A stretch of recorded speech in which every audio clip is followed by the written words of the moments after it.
Boom, boom, boom, boom. Got you all. What's good, Sober Psychology crew? This is Michael, your raw-dealing psychologist in training, blasting truth to you beautiful people who, for some reason or another, crave the unvarnished psychological scoop. If you're new here on YouTube or Spotify, go ahead and strap in. We're the podcast that hits harder than a therapy breakthrough with no chaser. We dissect minds, souls, and the messes that we make with zero fluff. And yes, we do make our own messes. Today's beast, I cannot wait for the backlash on this one. This is going to be the problem with Snapchat. It's that yellow ghost app that's got billions hooked on vanishing pics and streaks under the fun filters. I don't know. It's a psychological minefield, breeding addiction, temptation, and straight up relational sabotage. We'll unpack how improper use turns committed folks into cheaters in waiting, and the hard truth that anything good like quick connections can ultimately flip evil if your intentions are trash. From dopamine dumps to biblical bombs on purity, we're going there, I promise you. Dark humor included, because laughing at our own stupidity is pretty much half the healing, if you ask me. So why are we even talking about this topic? It's because in 2025, with lawsuits flying at Snapchat for wrecking teen minds, we're all one snap away from disaster. If you're streaking with your platonic ex or hiding chats from your spouse, this episode's your wake-up call. Go ahead and subscribe now. Do it. We're right there. Go ahead and subscribe now. Like if you're guilty. And share with that friend whose phone is glued to their face. Let's go ahead and expose this ghost. Welcome to the show where we break down the mental health stigma, navigate sobriety with humor, and prove that it's okay to laugh while you heal. Let's get real, let's get honest, and maybe a little weird. Growth is messy, but you don't have to do it alone. This is Sober Psychology.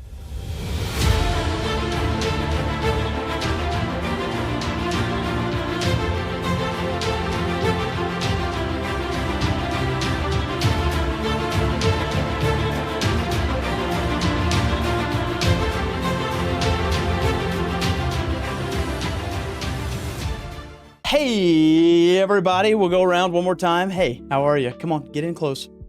Love you. Let's go ahead to you right there and you way in the back. Welcome back, everybody. Thank you. Another week, another episode where I'm just trying to press buttons, I guess. I'm trying to stir the pot. I don't know why. I've been on a streak lately with this, but I just felt like I saw some lawsuits hitting from this year with Snapchat, and I thought about the relationships episode that we did a little while back, which I'll go ahead and put somewhere right here. And I thought, man, what is leading to all of this? And I realized that a lot of it is the anonymity provided by Snapchat. I realized that this lawsuit that they're putting on Snapchat, which talks about the corruption of teen minds and whatnot, I was like, man, it even affects adults, us millennials, right? I know grown-ass men who are married, who are still on Snapchat. So then I dissected that even more, because the men that I know that are on Snapchat, the majority of them are committed husbands and good fathers and Christian men. I'm like, it can't just be corruption for everybody. So I decided to do a deep dive. Buckle up. I cannot wait for the comments talking about how I'm just too old and crotchety or how I'm closed-minded and all this. Trust me. Look, we'll go ahead and start off by saying I've had Snapchat, and I'm the one who definitely showed his impure heart through his connections with Snapchat. I do see the appeal of it. It's a fun app. The streaks are fun. It's intentional, by the way. That's a psychological tool. But to be able to, another way to be able to connect and have fun and chat, and so I tend to be more on like the boomer side of things, where I don't like new technology all the time. I'm very resistant to change, and I've got a negative spin on pretty much everything, but that's because I'm negative most of the time. But I wanted to dive into it. I pulled from a ton, and I'm telling y'all, I pulled from a ton of studies on this. I because I'm a nerd, I read into the lawsuits that are pending with Snapchat for this year. I've looked into why there's so much resistance from the older crowd. And I just said, you know what, let's do an episode on it for me and hopefully for you. But we're going to dive right in. As always, thank you all for being here. If you wouldn't mind, if you're on YouTube, go ahead and subscribe to the channel. Like, comment, share.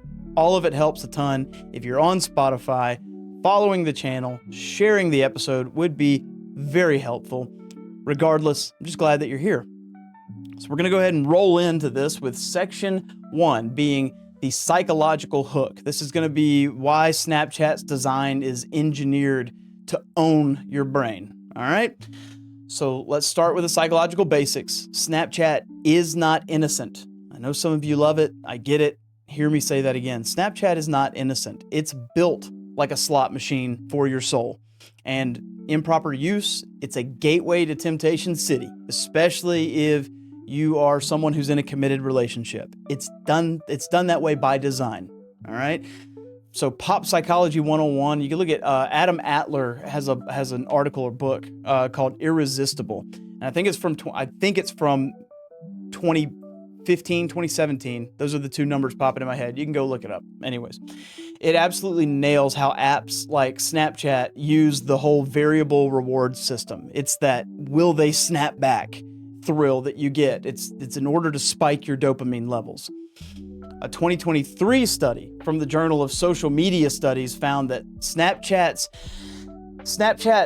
how am I going to say this? I am choking on this word right now. Snapchat's ephemeral, oh my gosh, I can't say that word. Snapchat's ephemeral nature encourages this dark side behaviors type thing where users share risky stuff because it vanishes. But the psychological damage behind all of it still lingers. You could think nudes or flirty DMs gone in seconds, but the guilt, that is eternal, right? Snapchat is basically dopamine crack for your cheating heart, and studies prove it. Brother and sister, let me tell you right now, the hard truth is if you're in a relationship, those harmless streaks with someone of the opposite sex are foreplay for infidelity. And I don't care who wants to argue with me on that. Go and audit yourself and tell me. All right. Research from the University of Pennsylvania in 2015 showed that Snapchat boosts emotional closeness in close ties.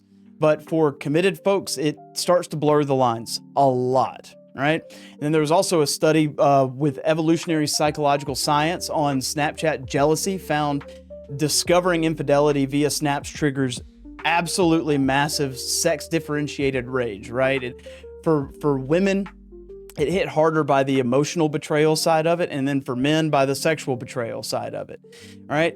Imagine your partner finding your just friends snap streak, and then boom, relationship autopsy. You're not connecting, you're just tempting fate.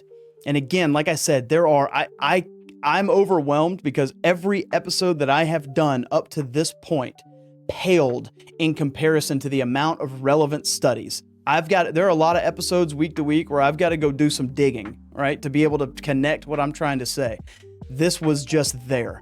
You go look at Snapchat from a psychological perspective, and there are articles galore. There are tons of studies on this. So I had another study from the Harvard-affiliated McLean Hospital, which they had a report this year that links heavy Snapchat use to anxiety and depression with the whole FOMO thing, which is cranked to 11, right? And then users are constantly checking. They're comparing, this filtered lives, which is what we typically do on social media anyways, but this leads to lower self-esteem, and that's according to a 2023 Medium analysis.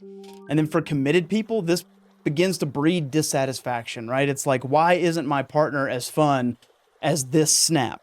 It becomes this comparison game, which we've talked about is a very dangerous space to be in when you're on social media, right?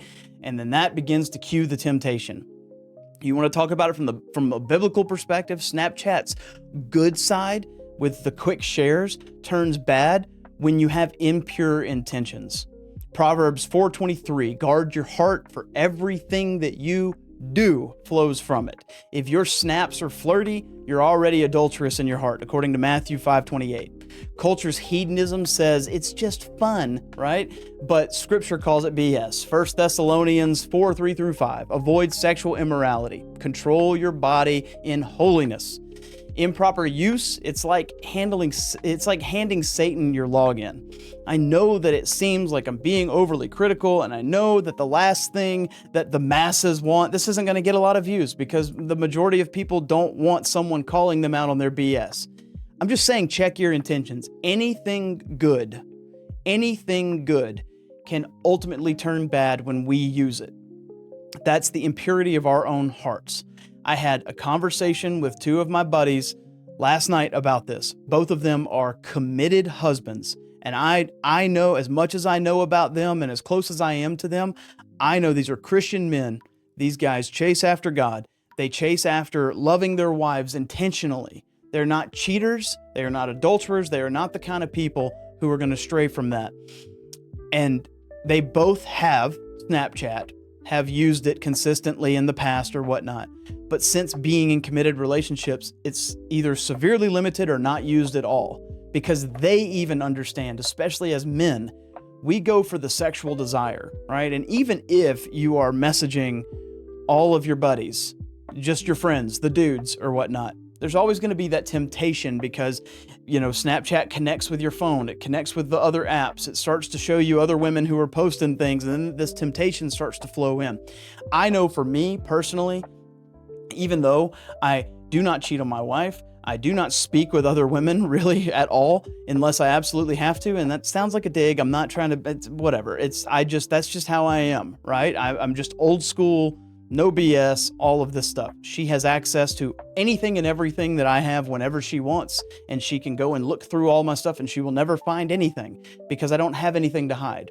And I know, even me, that a temptation would be there from a sexual stance if I had something like Snapchat. And it may not be immediate. It wouldn't be my intent, but over time, may have a bad day. It's going to wear you down.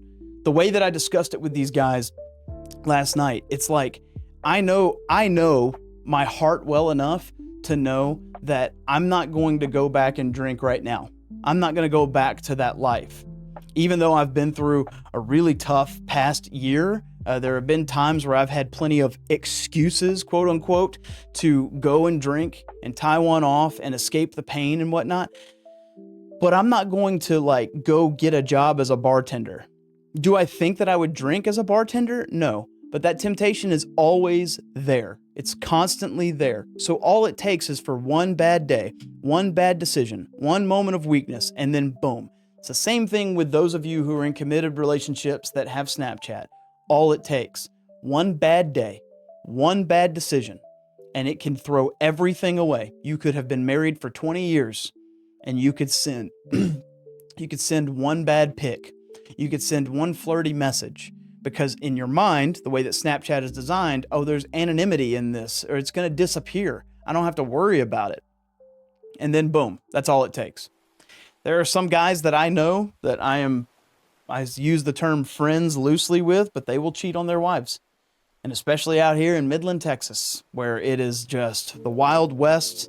It is Sodom and Gomorrah, this god dang place.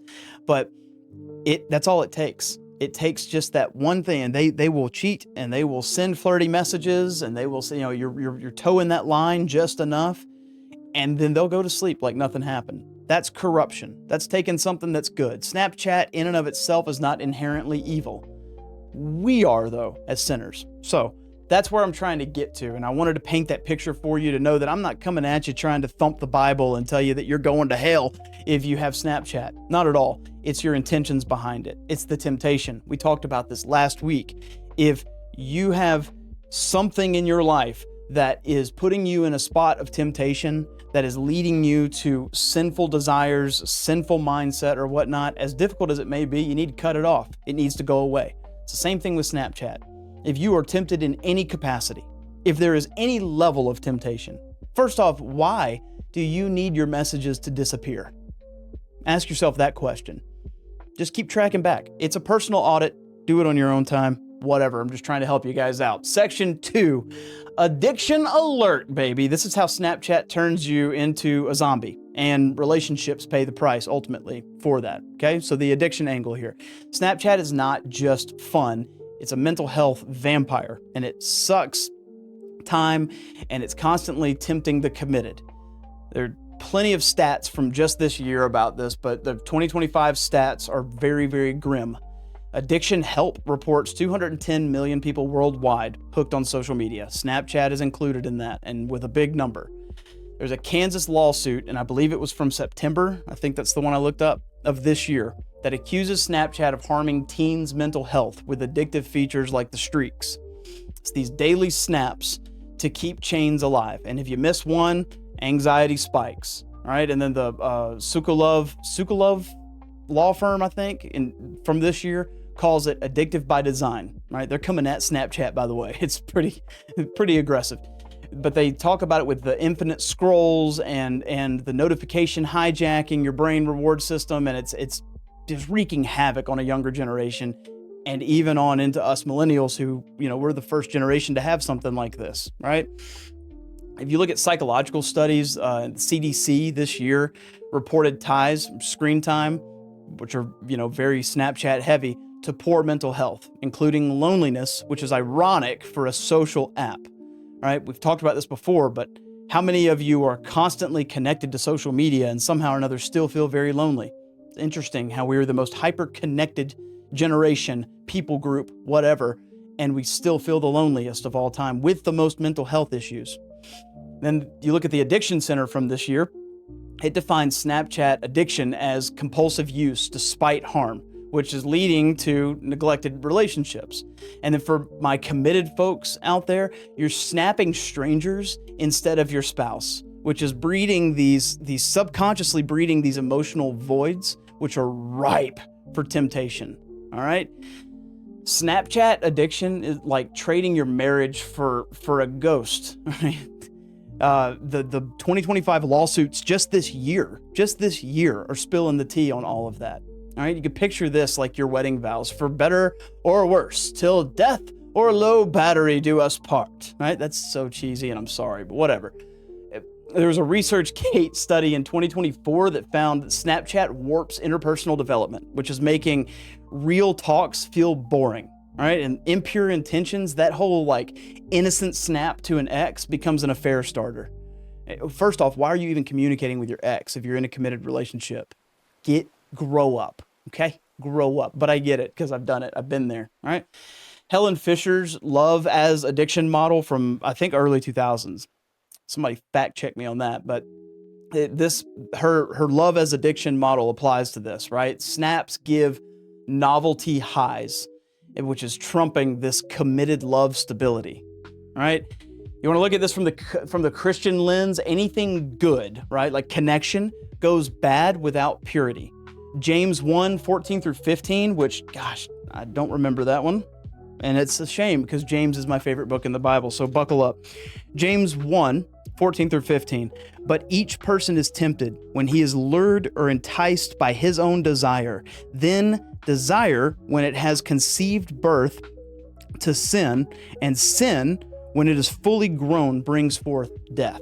Sin, when it is fully grown, brings forth death. All right? Temptation from your own evil desires leads to sin and then to death. Hedonistic culture is constantly pushing this live in the moment nonsense. Snaps are vanishing, no consequences. But the Bible says, reap what you sow, Galatians 6:7. And then improper use tempts because it's private, encouraging risky shares. And that's according to a Mike article in 2015 on Snapchat's dual appeal for infidelity. It's a cheater's breeding ground, right? You mean my messages disappear? Huh, interesting. So I've been the husband where my Snapchat friends led to emotional cheating, and it happens very quickly, right? The psychological fix for it all, awareness. But the biblical fix for it all is repent, flee temptation. 2 Timothy 2:22. Okay? Just saying. We have to get to a point where we're auditing ourselves. Check your intentions. And I challenge you to do this on everything. As someone who's a recovered alcoholic, someone who is striving to be the best version of myself that I could possibly be, I don't want to be the husband that I used to be to my ex-wife. I don't want to be the boyfriend like I used to be, the man that I used to be. And I would use the term man loosely because I constantly cheated. I constantly lied. I was constantly seeking that gratification somewhere else. I was always seeking it somewhere else, right? And I never want to go back to that because I remember how lonely and sad, how much I hated myself because of it. right? So in order to stay that, like this is one of those things that we've talked about a little bit on this channel, but I'm not one of those guys that believes that you have to go to 14 meetings a month in order to stay sober. I don't believe that. Some people need that, and that's a great tool, right? But I'm constantly doing a personal audit.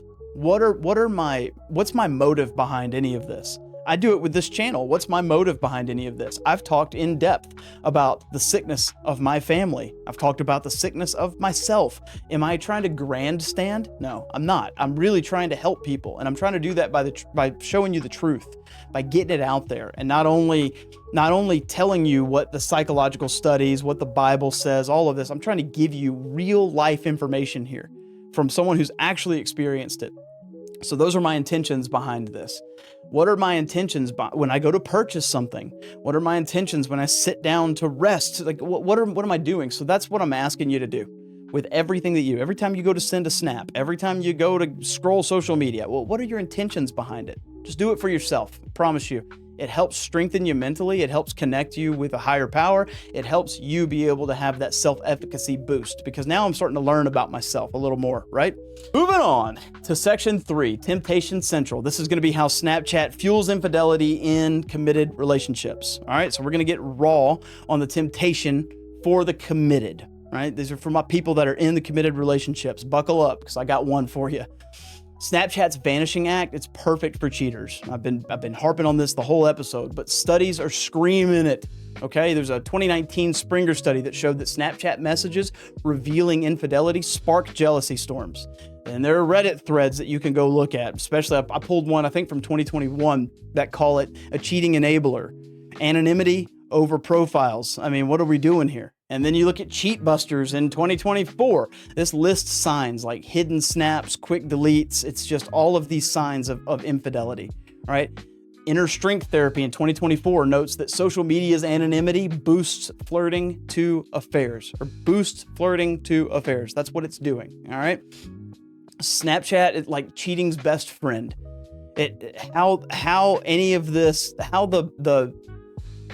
How these quick messages lead to the eternal regret is fascinating. It's psychologically, it's wild. But the hard truth is, if you're committed and you're snapping suggestives, you're already gone, right? There's a ResearchGate paper in 2019 on Snapchat jealousy, which confirms text versus pic infidelity hits completely different, which pics ultimately sting more. For men, it's like the visual temptation, and for women, it's the emotional bonds via chats, okay? The good to bad flip for Snapchat, it's the fun features like the filters and the stories, which they are fun. There's a lot of good with that app, right?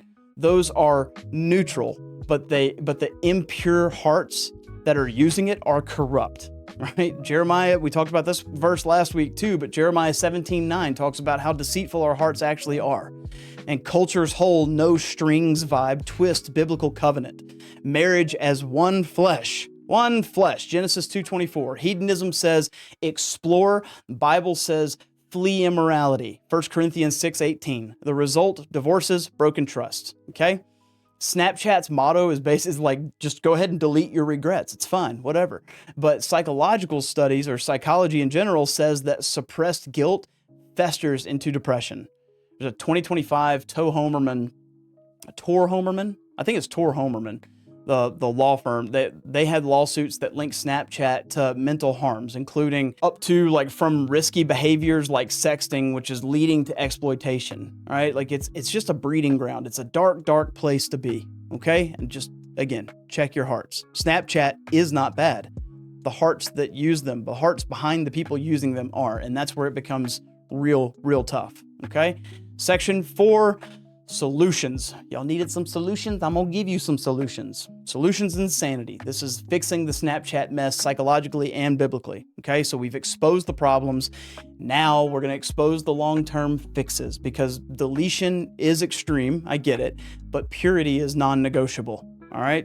So psychological tools for fixing this: digital detox. Okay, go look at Cal Newport. I think it's Cal Newport's Digital Minimalism article or book, and he advocates for like time blocks, right? You don't have to fast for years if you don't need to or don't want to. Just do it. Just say, hey, for 4 hours today, I'm not gonna even get on social media. I'm not going to look at it. I'm not going to doom scroll. Like the times that you would normally doom scroll, all right? Instead of sitting on the toilet for 4 hours, just take 4 hours and go do something else constructive. Don't touch it. Don't get on social media. That is a digital detox, right? And that begins to really help. You start to learn a lot about yourself. You start to grow. You start to realize how productive you are, and it helps you out mentally big time, right? And then there's a one from Help Guide that suggests setting boundaries to curb addiction. So we've talked about setting boundaries a ton. I've got a setting boundaries episode right here for you. But it's not only just with people, it's also with yourself. Love yourself enough to set boundaries against things that may be causing you harm. So for instance, like set a timer. Before you get on social media, set like 5 minutes, put a 5-minute timer. You scroll, you do your thing, 5 minutes. As soon as that timer goes off, have enough self-discipline, loving yourself to say, okay, I'm done. I'm off social media, moving on to something else. Okay. You could do other boundaries like letting someone else, tell someone else to call you. Like this is where the accountability comes in too. All right. And then for temptation, if you're one of those people like I've been, where it's like as soon as I see a risky photo, it's like my mind is spinning off on all these fantasies and stupid things like that. That's the way that I used to be a lot, and would just immediately give in, which leads to cheating, it leads to masturbation, it leads to lusting, it's just a spiral of nonsense, right? And if this is one of those things that you struggle with a lot, I would say even doom scrolling is like a temptation. You get stressed out or someone's trying to talk to you, and instead of paying full attention, you just immediately go to your phone. We talk about it a million times before, but cognitive behavioral therapy, right? This is going to challenge the whole harmless thoughts that you consider harmless, but cognitive behavioral therapy is proven to help you with impulse control. Impulse control is very difficult if you've just constantly given in for a period of time. So you got to start to get these tools together to start working out of it, right? You want to beat the Snapchat temptation? You take psychological hacks and you let them mesh and meet with the biblical truths, right? For commitment, for the committed people, transparency. Share your logins. And this is a huge trust building study. I told my wife this at the very beginning, like she knows the password to my phone. She knows my variations of password. Anytime she ever wanted to, which she doesn't, but anytime she wanted to, she could come and look at every single thing that I do. There is nothing that I have to hide. And if I do start hiding stuff, it's probably going to be changing passwords and changing the code to my phone and things like that. I have nothing to hide. And honestly, I think that's one of the main reasons that I've stayed sober too, is because I don't have to lie about anything anymore, right? But then you want to look at the biblical side of it, accountability. Ecclesiastes 4, 9 through 12. 2 are better than 1, right? And the pure intentions, Philippians 4:8. You think on what's pure. Combat hedonism by prioritizing real relationships over virtual, right? Jesus modeled presence, not pixels. Oh, we got to, boys. All right, look, here's the thing. I'm going to start writing these down and we're going to put them on t-shirts. That's what we need to do. Jesus modeled presence, not pixels. I like that one. I don't like it. Maybe I'm too full of myself, but that one's going somewhere. You want some raw advice? If snaps are tempting you, delete Snapchat or delete the contacts that you're communicating with. If that's what it is, if that's what it takes, then do it, right? The pursuit of purity is a lifelong endeavor, right? This is what you're going to need to do. And it's tough. I get it, but you're going to need to do it. You could look to church groups for support. You could look to friends for support, but have that level of accountability, all right? In the long run of all of this, I really do think that we need to start teaching kids media literacy. I think there's a thing called the Nexus Teen Academy, but they've done studies. They've looked into, they're trying to be advocates for all of this too, but they show that early addiction predicts relational fails. And I'm terrified for the generations coming up. As someone who I was born in 89, and we didn't have technology like that. We had TVs and we had video games but I remember when we got our first desktop computer.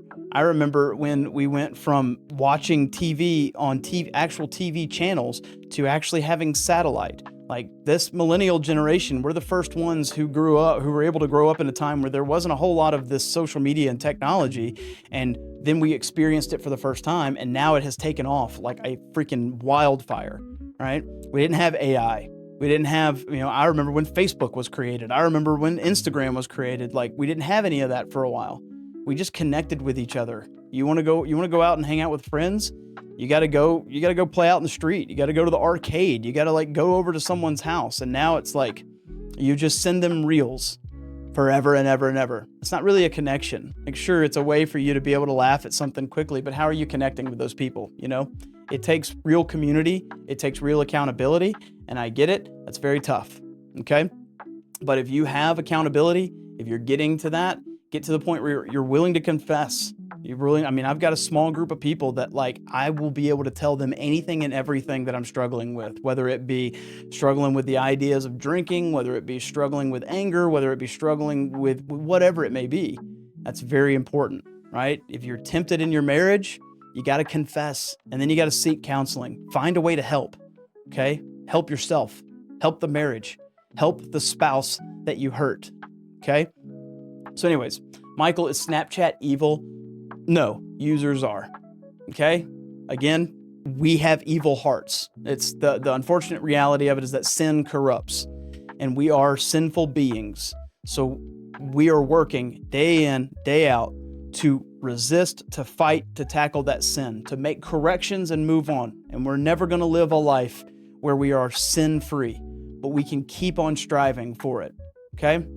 I talked to a guy the other day who was an atheist. I think he's kind of moved into that category of being agnostic, but he said something to me that really got to me, because we're talking about Jesus. We're talking about the what the Bible says and the biblical truth. And he said, I've kind of gotten to this point where whether or not I believe, I would rather live a life where I believe that God is real than to live a life where he's not. And that got me, because that's a very simplistic way of thinking about it, but he doesn't want to keep giving in to sin. He'd rather find a way to resist it. He doesn't want to keep giving in to hedonism. He'd rather find a way to live in a higher plane than that, right? And so anyways, that's just food for thought. But conclusion, wrapping all of this up, ghost the ghost. See what I did there? Because Snapchat's icon is like, whatever. Just reclaim your mind and your soul. All right. We've torn apart Snapchat, psychological traps like addiction and dopamine, temptation for the committed via all of these quick messages and disappearing act pictures and whatnot. Good features, which are twisted by impure hearts. 2025 is a wake-up call. You see the lawsuits and the studies that are constantly confirming that it is detrimental without guards to be using social media, especially Snapchat, right? So the final truth, it's a good app. It's a bad you. All right. Fix your heart or delete the freaking app. Period. All right. Action. Call to action. Audit your snaps. Are they tempting? Cut it.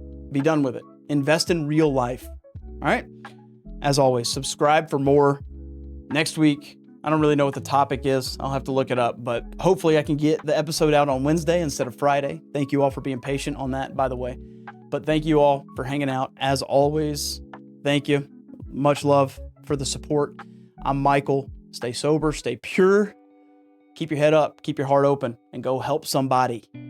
Love you guys.